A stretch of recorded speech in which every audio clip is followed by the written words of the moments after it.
देखिए 1 लिखा तो रुपी है, 1 लिखा डजन है। अब 5 आ गया तो रुपी होगा या रुपीज होगा, बेशक 5 लिखा है तो वो प्लूरल है तो रुपी में एस ही लगेगा, 3 लिखा है तो वो प्लूरल है, डजन में एस ही लगेगा। आपको भ्रम है कि रुपी डजन ये सब प्लूरल नहीं होते, तो देखते हैं कब नहीं होते, ठीक, और कब होते हैं, ध्यान से देखिएगा। अब मैंने लिखा 5, स्पेस छोड़ दिया और यहां पर लिख दिया क्वाइन। क्या लिख दिया? क्वाइन लिख दिया। अब फिर से ये दोनों ऑप्शंस दिए, रुपी और रुपीज, रुपी और रुपीज। अब ध्यान से देखिएगा, अब सर रुपी में एस नहीं लगेगा, अब यहां पर जो रुपी लिखा जाएगा वो सिंगुलर होगा। अब रुपी में एस नहीं लगेगा, रुपीज नहीं होगा। क्यों? क्योंकि अब बात हम सर 5 रुपीज की कर ही नहीं रहे, अब बात हम 5 रुपए की ना करके अब बात हम 5 रुपए के सिक्के की कर रहे हैं। तो ऐसे में यदि एक वचन बहुवचन कुछ हुआ भी तो सिक्का होगा। कैसे? आपने अपनी पॉकेट में हाथ डाला, एक सिक्का निकला 5 रुपए का। एक वचन क्या है? 5 रुपए के सिक्का, सिक्का। आपने फिर से पॉकेट में हाथ डाला, 3-4 सिक्के निकले 5 रुपए के। तो जब 4 सिक्के हो गए 5 रुपए के, तो 5 रुपए बहुवचन हुआ कि सिक्के बहुवचन हुए? सोचो, आपने अटेंशन को शिफ्ट कर लिया है फ्रॉम रुपीज टू क्वाइन। अब एक वचन बहुवचन जो कुछ भी होगा वो क्वाइन होगा। जब 5 रुपए का एक सिक्का है, ऐसे देखिए, आ 5 रुपी क्वाइन या 1 5 रुपी क्वाइन, तो जब 5 रुपए का एक सिक्का है तो क्वाइन प्लूरल नहीं होगा। और बात जब 5 रुपए की हो ही नहीं रही है तो रुपी भी प्लूरल क्यों होगा? ये कहानी है, ध्यान से देखिएगा। इसका एडवांस वर्जन भी मैं लगे हाथ आपको पढ़ा देता हूं। जैसे सम लिख दीजिए, आप 5 लिखिए, ध्यान से देखिएगा। अब क्वाइन में एस लगा दीजिए, क्योंकि अब आप कह रहे हैं 5 रुपए के कुछ सिक्के, ये सम आ गया ना, सम से क्वाइन की संख्या बढ़ गई, पर क्वाइन की संख्या बढ़ी, रुपी वही है। अभी भी हम रुपी जो लिखा हुआ है रुपी, उसको प्लूरल नहीं करेंगे, क्योंकि हमने अपना डायरेक्शन चेंज कर लिया है, जो टारगेट है उसे शिफ्ट कर लिया, अटेंशन शिफ्ट हो गई फ्रॉम रुपी टू क्वाइन। जब 5 रुपए के ज्यादा सिक्के हुए तो फिर क्वाइंस कर दिए। इसे एक सरल तरीके से ऐसे भी पढ़ाया जा सकता है, वो ये कि जब आप नाउन के बाद कुछ लिख दें तो फिर जो नाउन है रुपी डजन वाला, ये सिंगुलर हो जाता है। तर्क मैंने आपको बताया कि क्यों सिंगुलर हो जाता है। यहां देखिए, आपने 3 दर्जन लिखा, आप 3 दर्जन केलों की बात कर लो, 3 दर्जन संतरों की बात कर लो। चलो संतरों की ही बात कर लेते हैं। वैसे संतरे केजी में आते हैं और डजन में आते नहीं। अब ऑप्शन है डजन और ऑप्शन है डजन्स, तो अब सर डजन में एस नहीं लगेगा, अब डजन रहेगा। क्यों? क्योंकि हमने डजन की बात करनी बंद कर दी, अब हम ऑरेंजेस की बात कर रहे हैं। अब बात हम 3 दर्जन की नहीं बल्कि 3 दर्जन संतरों की बात कर रहे हैं। एक वचन बहुवचन क्या होगा? संतरे होंगे। और मैं आपको बताता हूं, देखते रहिए सर। आप जैसे अपनी ही एज बोले, आप अपनी ही एज बोले, कैसे बोले?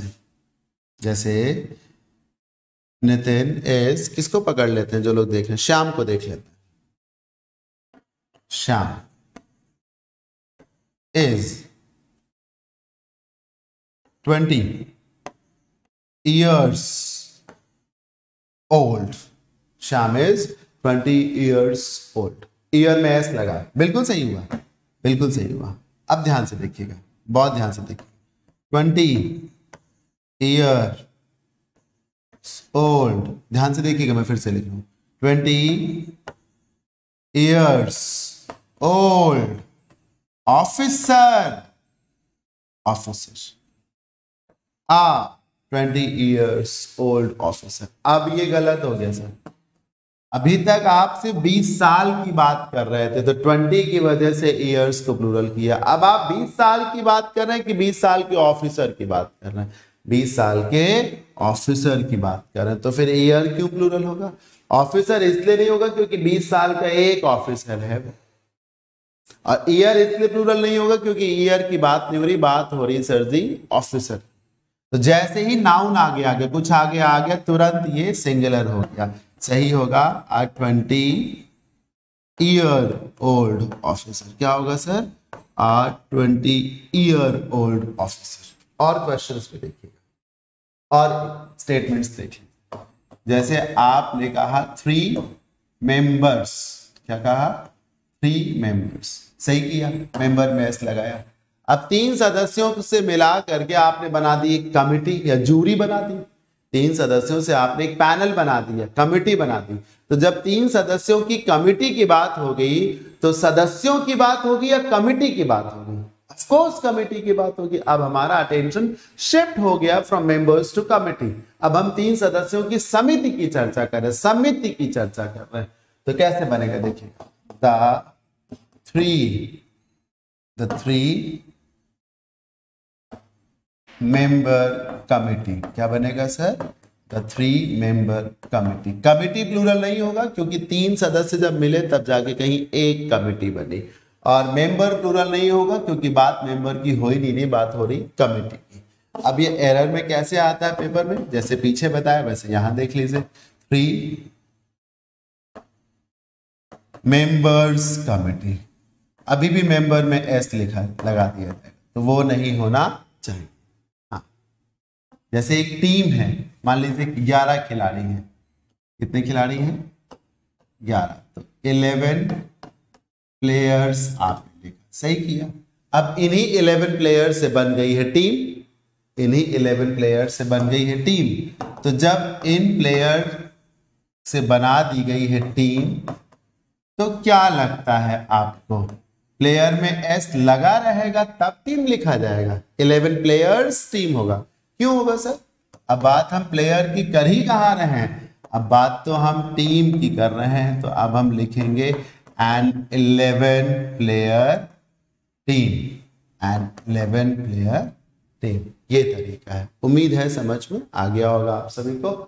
एक चीज और देख लीजिए, जब 3 के बावजूद भी मेंबर प्लूरल नहीं हो रहा, 3 प्लूरल है तब भी मेंबर प्लूरल नहीं हो रहा, ऐसे स्ट्रक्चर्स के बीच में हाइफन लगा दिया, ये आइडियल है। हाइफन लगा दीजिए 3 और मेंबर के बीच में। तर्क है उसके पीछे कि फिर ये आर्टिकल हो गया, ये नाउन हो गया कमिटी, और बीच का ये जो 3 मेंबर है ये पूरा का पूरा एडजेक्टिव हो गया। क्या हो गया? एडजेक्टिव।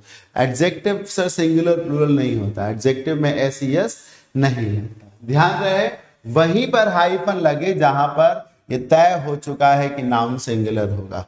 हाँ, नाउन सिंगुलर होगा, ये तय कमिटी ने किया। ये ना आप सोच लीजिएगा कि जहां हाइफन लगेगा वहां नाउन सिंगुलर होगा। बड़ी फेमस बुक है इंग्लिश की, नाम नहीं लेना चाहूंगा, उन्होंने इस रूल को ऐसे ही पढ़ा दिया है कि जहां हाइफन लिखा हो वहां नाउन सिंगुलर होना चाहिए। जबकि फैक्ट ये है कि जहां नाउन सिंगुलर हो वहां हाइफन लगाइए, क्योंकि वो दोनों मिल करके एक है और एडजेक्टिव की भूमिका में है कमिटी नाउन के लिए। अगर हाइफन से नाउन सिंगुलर होता है तो यहां भी चला जाए हाइफन और मेंबर का एस हटा दे। This is not going to happen, आपको ऐसा करना भी नहीं चाहिए। इधर भी यही बात है कि 11 के बावजूद भी प्लेयर प्लूरल नहीं हुआ, नहीं होगा क्योंकि बात प्लेयर की हो ही नहीं रही, बात तो टीम की हो रही। तो ऐसे में आपको 11 और प्लेयर के बीच में हाइफन लगा देना चाहिए ताकि वो सिंगल यूनिट साउंड करें। इधर भी देख लीजिए, जैसे यहां पर रुपी क्वाइन था, यहां आपको हाइफन लगा देना चाहिए। यहां भी रुपी क्वाइन था, हाइफन लगा देना चाहिए। यहां पर हाइफन ना लगाइएगा क्योंकि रुपीज है पहले से।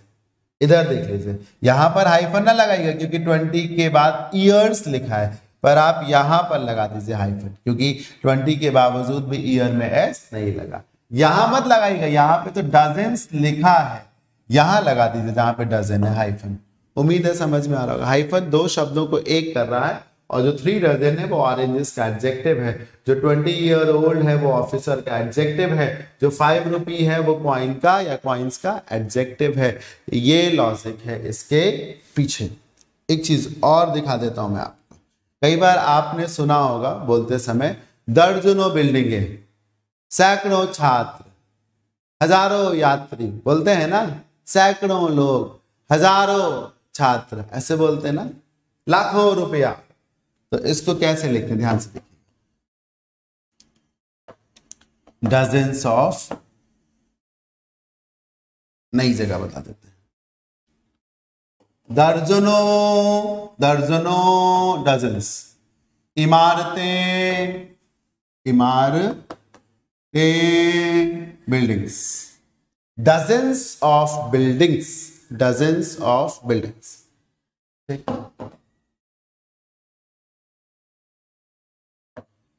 सैकड़ों यात्री ट्रेन के लेट होने से परेशान हैं। सैकड़ों यात्री, hundreds of passengers, plural form, सैकड़ों यात्री। इस तरीके से हजारों छात्र सड़कों पर उतर आए थे रेलवे ग्रुप डी में जो धांधली हो रही थी रिजल्ट्स को लेकर के, उसके against. Thousands of students, thousands of students, हजारों छात्र, ये तरीका है, ठीक है ना। और ये जो स्ट्रक्चर है इसके साथ हमेशा आपको प्लूरल वर्ब लगानी चाहिए। एक और जरूरी बात सुन लीजिए, अंत में मजा आ जाएगा आपको, ध्यान से देखिए। आपने 5 के बावजूद भी रुपी को सिंगुलर ही रखा। क्यों? क्योंकि आगे क्वाइन। क्यों? क्योंकि आगे क्वाइन है। अगर हम कोई जुगाड़ आपको बताएं और उसमें क्वाइन को वहां से हटा दें, हटाने का मतलब ये नहीं खत्म कर दें क्वाइन को वहां से हटा के कहीं और लिख, तो जब क्वाइन आगे नहीं होगा तब फिर से रुपी में एस लग जाएगा। जानना चाहते हैं कैसे? आइए बताता हूं कैसे। ये देखिए, अरे यहां देखिए, क्वाइन को इधर लिख दीजिए, क्वाइन ऑफ, क्वाइन ऑफ 5, और आप 5 के बाद रुपीस लगाइए। जब 5 रुपीस के बाद नाउन है या नहीं वो इधर आ गया तो फिर से आपको रुपी में एस लगा देना चाहिए। और देखना चाहते हैं? हाँ, इधर तो कुछ ठीक नहीं लग रहा। An officer of 20 years old, ऐसे कर सकते हैं। या सम कॉइन्स ऑफ 20 रुपीज, इधर भी तो कुछ लिखा था। हाँ, ये देखिए, द 3 member कमिटी, ये भी तो था ना। अब आप क्या करिए, मेंबर में एस लग जाएगा, कमिटी को उठा करके दा के पास कर दीजिए।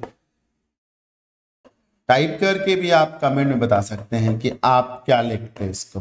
द कमिटी ऑफ 3, और अब आप मेंबर में फिर से एस लगा दीजिए क्योंकि अब उसके बाद नाउन नहीं है। ठीक, इधर भी क्या करेंगे, आ टीम। अभी तक जो आर्टिकल एन था 11 के ई के चलते, अब वो ए हो जाएगा टीम के टी के चलते। A team of 11 players. Meaning में कोई अंतर नहीं है, नेचर ऑफ यूज में भी कोई अंतर नहीं है। ये भी तरीका है। उम्मीद है समझ में जरूर आया होगा। बहुत बड़ा भ्रम आपका उम्मीद है इस तरीके से दूर हुआ होगा। डिजिट्स को लेकर जो भ्रम था, हाइफन को लेकर जो भ्रम था, राइट कैसे लिखना है वो भ्रम, और मैंने तो अपनी तरफ से जितना हो सकता था सब बता दिया। कैसा लगा आप मुझे बताइए।